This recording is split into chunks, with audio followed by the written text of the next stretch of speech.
Mon ami, mon frère, je comprends ta détresse. Prends courage, mon ami, et n'abandonne pas. Ça ne vaut pas la peine de le chercher ailleurs. Mon ami, le bonheur, il est là dans ton cœur. Qui suis-je? Moi, j'ai fait ce dessin-là. Je l'ai fait avant, pas pour cette situation-là, mais c'est parce que moi, je trouve que chaque personne, qu'on soit différent, pour être une personne entière, bien, on a besoin de beaucoup. Premièrement, c'est notre cœur, c'est qui on est. Alors, comme moi, ici, bien, premièrement, bien, je suis une femme, je suis une enseignante, je suis une maman, fonctionnaire, une auteure. Mais c'est certain que dans tout ça, il y a une place principale, bien, dans le moment, c'est maman, pour donner tout ce qu'il y a de mieux à mon fils. Puis à travers de tout ça, vous avez vu le titre, Pourquoi moi, un cadeau du ciel?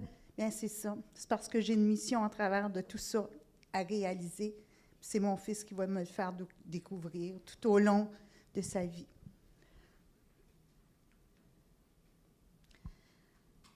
Bon, c'est certain, lorsqu'on attend un enfant, on est fier, on a hâte, on s'imagine tout ce qu'il y a de plus beau, puis on a hâte qu'il arrive. Lorsqu'il naît, puis que le médecin te dit, bien, votre fils, il est né avec le syndrome de Down. Sur le moment, tu te demandes, bien, c'est quoi le syndrome de Down? Parce que tu es en Ontario, tu te dis, c'est quoi? Là, on nous dit, bien, trisomie 21. Tu dis, oh, qu'est-ce qui m'attend? Pourquoi ça m'arrive à moi? J'ai attendu longtemps pour avoir un enfant. Puis là, j'ai un enfant qui est différent, est-ce qu'il va pouvoir marcher? Est-ce qu'il va pouvoir parler? Alors, il y a une déception, mais aussi, dans tout ça, il y a un deuil à faire. Puis ce deuil-là, ça dépend des gens, mais pour moi, puis mon ex-mari, c'est que ça nous a, moi en tout cas, ça ne m'a pas pris beaucoup de temps. Au bout d'une semaine, je me suis dit, bon bien, lorsqu'on attend un enfant, on ne sait pas comment est-ce qu'il va être. Puis bien souvent, on peut avoir un enfant dit normal, mais qu'en bout de ligne, à l'adolescence ou à n'importe quel âge, il peut avoir une maladie, un cancer, il peut, à l'adolescence, il peut être dans des gangs, alors la vie, elle est inconnue. On ne sait pas qu'est-ce qui s'en vient. Alors, c'est d'aller un jour à la fois, puis essayer d'en faire ce qu'il y a de mieux. Puis alors, c'est à ce moment-là que mon aventure a commencé, après avoir fait mon deuil. Je me suis mis à regarder les possibilités qui s'offraient à nous autres. Puis on l'a toujours intégré. Partout où on allait, il venait avec nous. On allait au restaurant, on allait partout, il était avec nous. On jouait du baseball, on avait une gardienne qui l'amenait pour qu'il soit avec nous. Alors, c'était important pour nous qu'il soit entouré de la société, qu'il soit entouré de la famille, qu'il soit entouré de tout le monde. Par la suite, bien, maintenant, ça fait 18 ans, 19 ans que je suis séparée. Je me suis occupée de mes 2 garçons seule depuis ce temps-là. Mais aussi, durant tout ce temps-là, je me suis rendu compte aussi que mon autre garçon, il avait besoin de moi à travers de tout ça. Il n'y avait pas juste Jean-Sébastien, il y avait son frère aussi. Oui, je voulais donner tout ce qu'il y avait de mieux pour qu'il ait la vie la plus normale possible, mais l'autre aussi avait besoin de moi. Puis à un moment donné, je m'en suis rendu compte parce qu'il m'a demandé, « Maman, est-ce que tu es fière de moi? » Puis là, je me suis regardée et j'ai dit, « Oh, bien oui, je suis fière de toi, voyons donc. » Mais là, j'ai réalisé que je mettais tellement d'emphase sur Jean-Sébastien que l'autre se demandait, « Mais moi, je suis qui, là? Est-ce que je suis important? Est-ce que j'apporte quelque chose? » Puis c'est à ce moment-là, je lui ai dit, « Bien oui, toi, là, ça fait longtemps que tu parles, tu marches, tu fais toutes sortes de choses, mais ton frère, il a besoin d'aide pour pouvoir parler. » Fait que je mets beaucoup d'emphase, mais toi, tu n'as pas besoin de tout ça. Mais oui, je suis fière de toi, ce que tu accomplis. Alors moi, ce que j'ai fait durant tout ce temps-là, j'ai toujours essayé d'avoir du temps pour les deux. C'est certain que je mettais beaucoup, beaucoup de temps sur Jean-Sébastien, mais c'était important pour moi que l'autre ait sa place. Puis aussi, à travers de tout ça, c'est certain que bien souvent, je m'oubliais dans tout ça.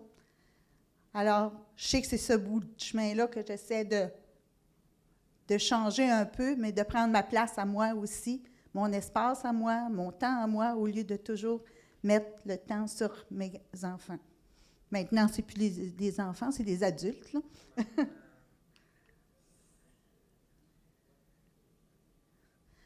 Bon, mon chemin de vie qui a permis à Jean-Sébastien de devenir ce qu'il est aujourd'hui, bien, premièrement, c'est l'expérience que j'ai vécue quand j'étais jeune, tout ça.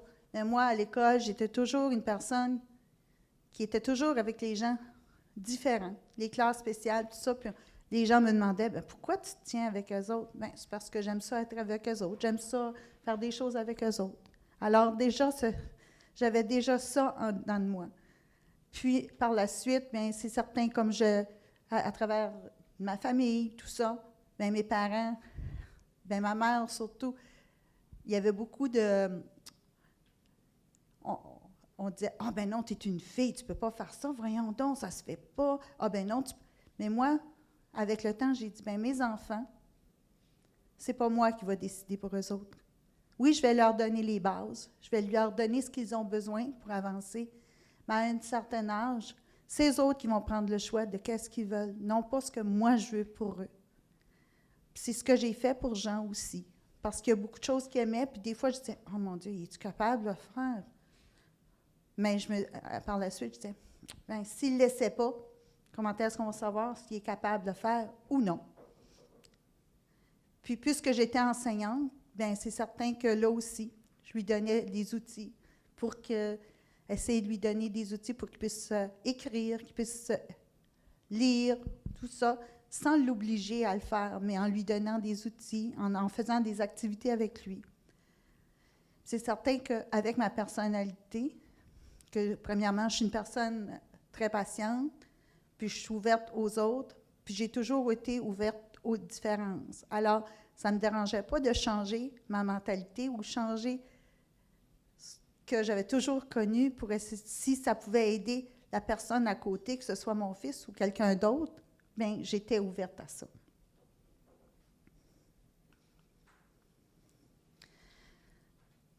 Puis, pourquoi moi, un cadeau du ciel? Bien, la présence de Jean-Sébastien, ça a été un cadeau pour moi, parce que ça m'a permis d'être la personne que je suis aujourd'hui.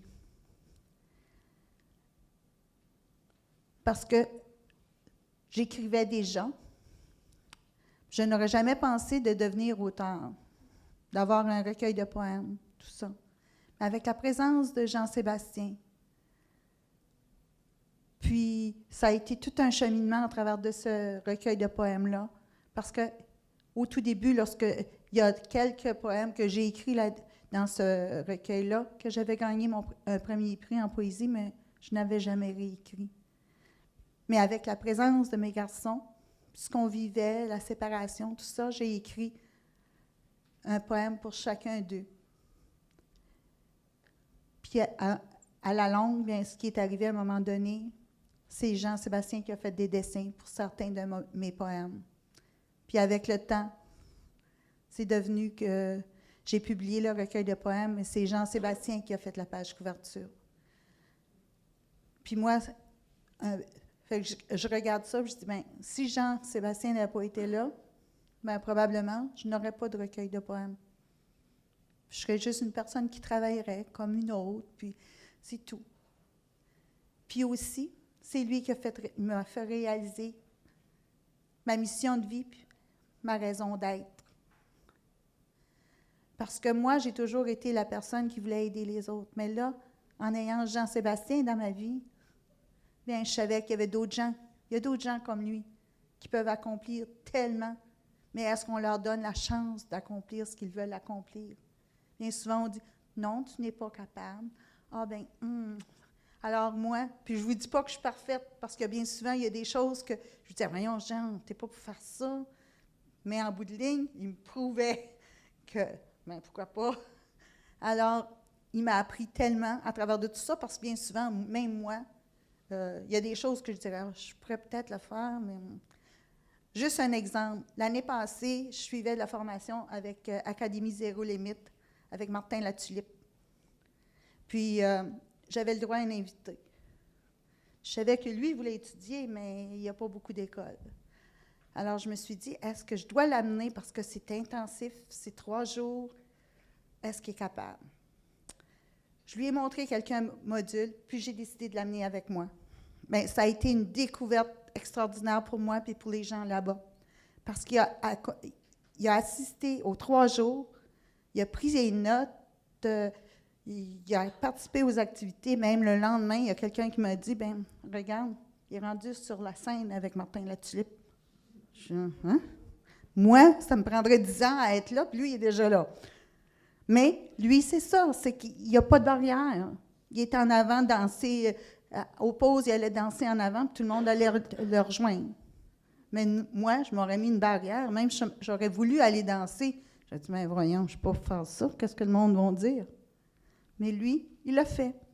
Puis ce que les gens disaient après, ils disaient, bien, lui, il ne se limite pas. Puis il vient d'inspirer les gens à faire ce que Martin Latulippe est en train de nous dire depuis le début de la formation. Alors, moi, ce qui arrive aussi en ce moment, c'est que c'est ça, je vais prendre ma retraite. Mais ma retraite ne sera pas une retraite qui va être que je ne saurais pas quoi faire, parce que m'en vais vers mes rêves. Je m'en vais vers qui me passionne, c'est-à-dire aider des gens, puis aussi de permettre à Jean-Sébastien de faire quelque chose qu'il aime, puis d'aller vers ses rêves aussi.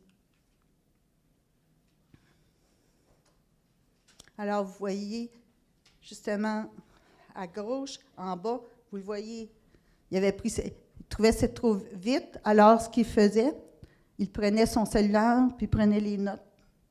Il prenait une photo, puis à la pause, il écrivait les notes, parce que c'était des espaces libres. Fait que là, à la pause, il réécrivait les mots qui lui manquaient. En haut, bien, c'est ça, c'est avec le recueil de poèmes. Puis en bas, Journée internationale des personnes handicapées. C'est parce que je travaille à la Défense nationale. Puis durant la Journée internationale des personnes handicapées, il est venu présenter un poème. Alors, je dis, bien, il montre aux gens ce qu'il est capable, puis il n'y a pas juste lui qui est capable. Il ne faut pas oublier. Puis souvent, les gens me disent, bien, t'es chanceuse. Mais c'est pas vrai, c'est parce que, oui, il a été chanceux qu'il y a eu des gens autour de lui qui avaient un esprit ouvert, que moi, j'étais ouverte à tout ça. Puis c'est ça qui lui a permis d'aller où il est aujourd'hui. Mais combien de gens qu'on pourrait aider à être là si les gens autour avaient un esprit ouvert, les écoles, la société, tout ça.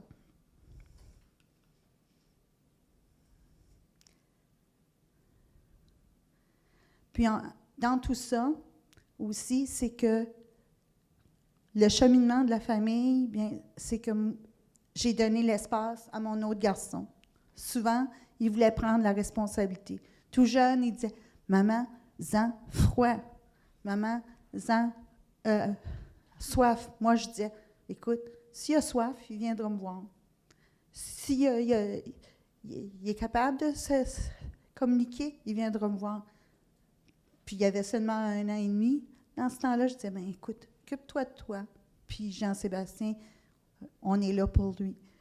Mais il y avait toujours il était toujours là en train de vouloir aider son frère. Puis moi, je lui ai dit à un moment donné, vis ta vie. Un jour, peut-être que tu n'auras pas le choix d'être là pour lui. Ça ne t'empêche pas d'être toujours là pour lui, mais prends pas les responsabilités. Vis ta vie au maximum, toi aussi. Épanouis-toi. Bien, aujourd'hui, c'est ça. Léa Whistler, il fait du ski. Il voyage ça fait 3 ans qu'il voyage, il va dans d'autres pays au mois de décembre, mais il n'y a pas cette responsabilité-là. Il a sa vie à lui, comme Jean-Sébastien a sa vie à lui. Puis je pense que c'était important que tous les deux aient chacun leur vie en quelque part. Puis mon recueil de poèmes, c'était ça, aimer, vivre et laisser vivre. Bien, moi, j'ai la mentalité que aimer, si je m'aime, je vais me permettre de vivre, de faire des choses que j'aime.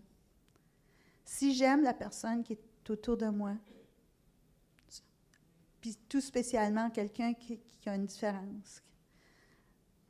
Bien, si je l'aime, est-ce que je vais le mettre dans une cage ou je vais lui permettre de voler? Même si des fois, comme parent, c'est difficile parce que tu as peur, tu te dis, bien, est-ce qu'il va lui arriver quelque chose? Et là, il veut aller marcher. Il pourrait se faire frapper par un auto. Mais en réalité, moi aussi, je peux aller marcher, puis il peut m'arriver quelque chose. Alors, pourquoi l'empêcher de faire quelque chose qui a autant de danger pour moi que pour lui? Mais ce qui est important, c'est de lui donner des outils, par exemple, pour qu'il puisse passer au travers de tout ça. Puis, lorsqu'il a commencé à prendre l'autobus de ville seul, il y a eu une formation, tout ça. Mais il y avait des dangers, là aussi, là. Puis c'est arrivé, justement, un soir, il s'est trompé d'autobus. Pourtant, il le prenait à tous les jours, mais il faut croire que ce soir-là, il a pensé à autre chose. Puis là, il m'a appelé pour me dire, « Bien, maman, je suis perdue, je suis niaiseux, je n'ai pas pris le bon autobus. » Puis moi, je lui ai dit, « Non, ça m'arrive. Ça m'est arrivé, moi aussi, déjà, de m'être trompé d'autobus. C'est déjà arrivé à ton frère. C'est pas grave. Dis-moi où tu es. » Bien là, je ne sais pas. Bien, je dis, passe-moi quelqu'un qui est à côté de toi. Bien, je ne peux pas parler, je ne la connais pas. Je dis, bon, c'est nouveau, ça. En tout cas, fait que là, j'ai su où il était, puis je suis allée le chercher. Puis là, il était fâché contre lui-même, puis ben là, je préparais à ma danse, puis là, j'ai dit, « Hey, écoute, ça arrive à tout le monde de faire des erreurs. C'est pas parce que tu t'es trompé, je vais aller te conduire. » Puis j'ai dit, « Sais-tu?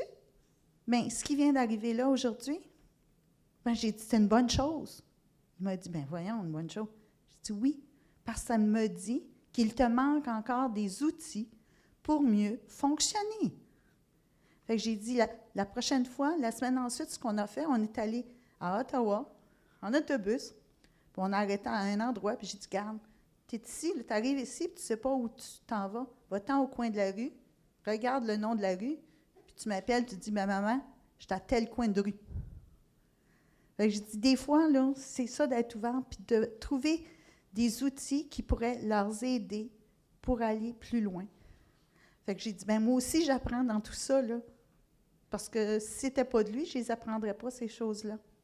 C'est lui qui m'apprend. Il y a tellement de choses que j'apprends, puis c'est grâce à lui. Puis je n'ai pas fini encore, puis j'en apprends toujours. Puis j'ai continué à en apprendre la semaine passée aussi dans toutes sortes de choses. Fait que c'est ça, même comme parent, comme grand-parent, comme frère, sœur, comme conjoint, c'est d'avoir l'esprit ouvert, puis de réaliser qu'on est différents, mais pareil en même temps. Alors, c'est ça. Accueillir nos différences et inspirer. Parce que si j'accueillis l'autre personne qui est en avant de moi, elle peut être une chaise roulante, ne pas pouvoir parler, ne pas pouvoir marcher, mais si je la laisse dans la maison, elle n'inspirera personne. Mais si je l'amène dehors, au soleil ou dehors, même si c'est 5 minutes, bien, elle va avoir inspiré quelqu'un autour parce que les gens qui vont la voir vont dire « Wow, elle a le sourire, puis regarde, parce qu'elle a inspiré tellement de monde. » Alors moi, c'est parce que moi, je vois que oui, il y a beaucoup de gens, on est différents, mais en réalité, on est tous différents. Puis on a tous quelque chose à apporter aux autres. Puis c'est d'amener cette ouverture-là, qu'on soit ouvert aux gens autour de nous, sans se refermer et dire « Ah, bien, elle est différente. » Puis aussi, c'est qu'il ne faut pas oublier que même comme parent, quand j'ai été enseignante, tout ça, on n'est pas parfait. On n'a pas la réponse à tout. On a tous quelque chose à partager, puis on peut tous s'entraider un et l'autre. Ça, c'est une chanson que j'ai écrite lorsque j'ai suivi mon cours de coach avec John Strelitzky. C'est de là que le petit bonhomme est sorti. Mais cette chanson-là, je l'ai écrite, puis c'est un chauffeur d'autobus de la STO de Gatineau qui a mis de la musique, puis c'est lui qui la chante. Mais moi, c'était justement pour dire, bien, aujourd'hui, pars à l'aventure. Puis, qui que tu sois, Tu as le droit à ton aventure, tu as le droit à tes rêves, tu as le droit à ta vie. Nous avons vu de vie à vie que les cadeaux qu'elle te donne, il a et laisse la vie en toi. Qu'à tout moment, derrière personne, ne laisse plus filer le temps. L'amour, la vie à chaque instant. Aujourd'hui, pars à l'aventure, vis ta vie sans demi-mesure, découvre ta raison de vivre et de chanter. Écoute-les tes plus grands rêves, pour qu'ils deviennent réalité, pour qu'enfin s'élève en ton cœur cette fierté, cette fierté.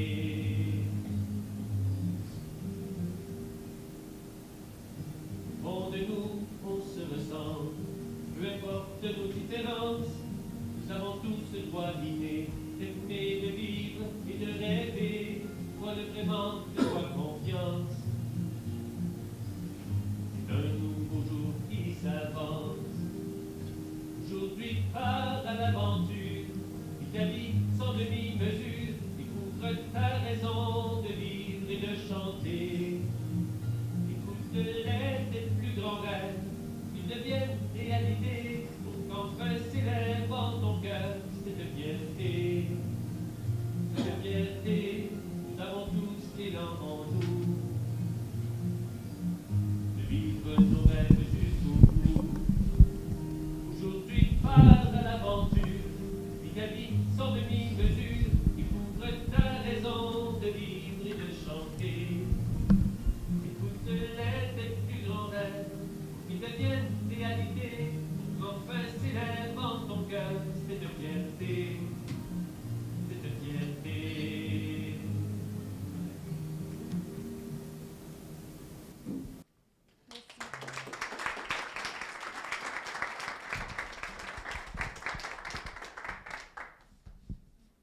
Bravo, Madame Pinette. Est-ce qu'il y avait des questions pour...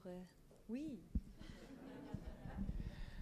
Ah, maman, j'ai juste une question pour toi. Ok, comme tu as parlé de quand j'étais jeune, quand j'ai dit des choses, tu m'as appris. Oui, c'est vrai, tout le monde, c'est vrai que maman qui dit des choses, c'est vrai. Moi, quand elle m'a inspiré, qu'elle a dit, c'est que tout qu'elle a dit, les choses, un tape, t'as une tape. Moi, j'ai réfléchi, puis j'ai vraiment inspiré. Puis moi, j'ai pris une décision que, oui, Jean-Sébastien, non à mon frère. Je comprends qu'elle a dit, mais c'était pas important pour moi, mais je l'aime parce que ma mère, c'était important que je l'aime, ma mère. Un de mes sceptiques, je suis, il devrait être sceptique, mais s'excuser. Mais je t'aime beaucoup, maman. C'est vraiment sociable. Bravo, maman. Loin de toi, loin beaucoup de chemin. Bravo. Moi, j'ai été vraiment fier de toi. C'est certain que ton père, ta mère est fière de toi, maman. Puis quand je vois, vraiment touchant. Parce que toi, c'est ta place. C'est spécial pour toi. Je sais que tu me sens bien avec tes jambes. Je sais que tu étais comme ça. Tout le monde me dit toujours content pour toi, maman. Mais au moins, je t'ai juste dit que une femme, une maman, je juste appareil vers une femme, mais juste que ma mère, des fois je l'aime, des fois je m'attire un peu. Je l'aime quand même. Merci.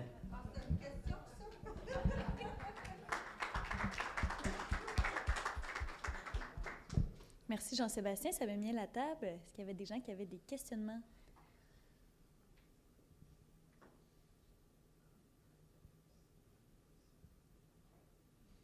Oui.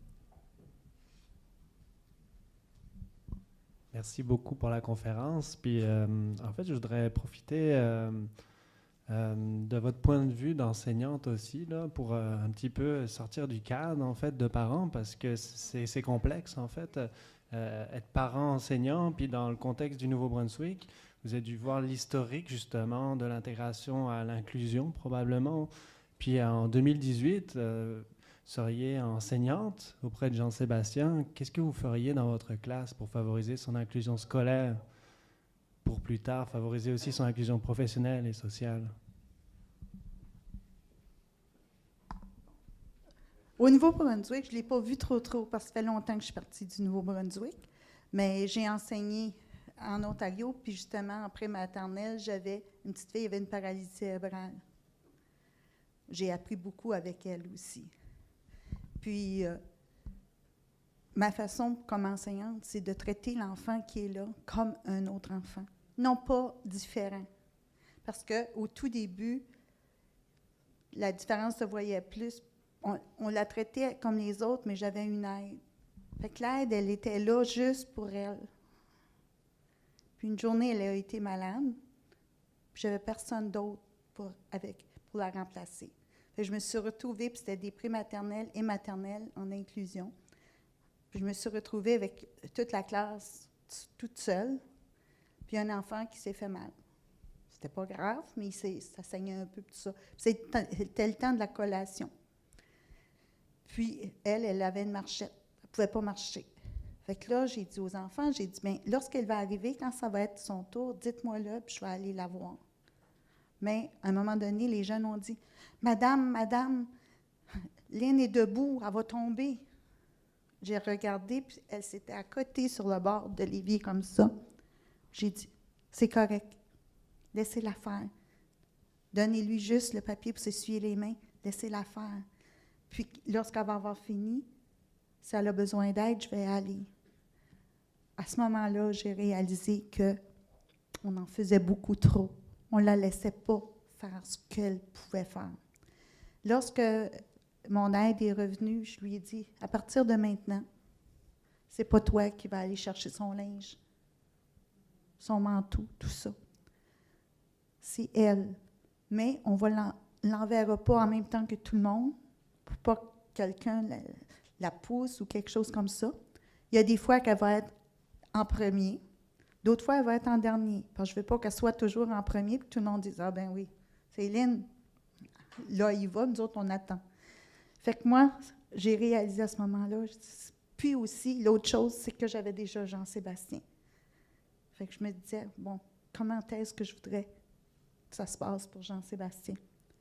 Puis à un autre moment donné, ce qui est arrivé, c'est qu'elle avait 5 ans, mais le directeur de l'école voulait l'envoyer tout de suite en première année pour qu'elle apprenne à se servir de l'ordi pour l'année d'ensuite. Puis les parents étaient complètement contre. Puis je me suis dit, bon, moi, si c'était Jean-Sébastien, qu'est-ce que je voudrais pour Jean-Sébastien? J'ai réalisé, je dis non, moi non plus, je ne voudrais pas qu'il soit en première année. Parce que l'objectif de la prématernelle, la maternelle, c'est de vivre en société, d'apprendre à vivre avec un groupe d'amis, de vivre avec ces jeunes-là, que ces jeunes-là s'habituent à elle. Mais là, si on l'envoie en première année devant un ordinateur, elle n'a plus le côté social, elle n'a plus rien. Puis les parents, puis les autres enfants vont arriver, vont dire, bon, c'est Lynn. Mais il n'y aura pas de lien entre eux autres.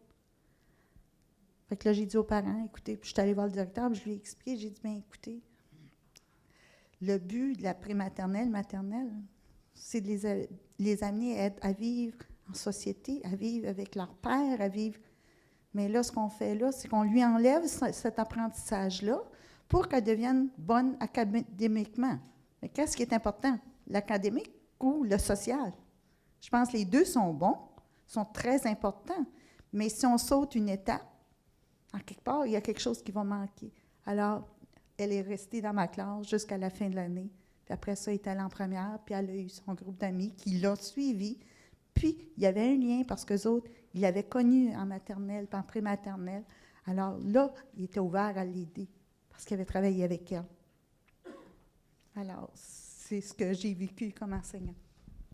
Puis, c'est certain que ça m'aidait parce que je me mettais toujours dans la position de, quand il arrivait quelque chose comme ça, je me disais, si c'était Jean-Sébastien, qu'est-ce que je voudrais pour lui?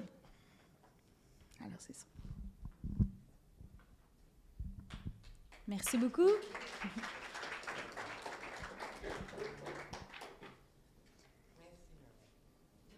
Non, trop.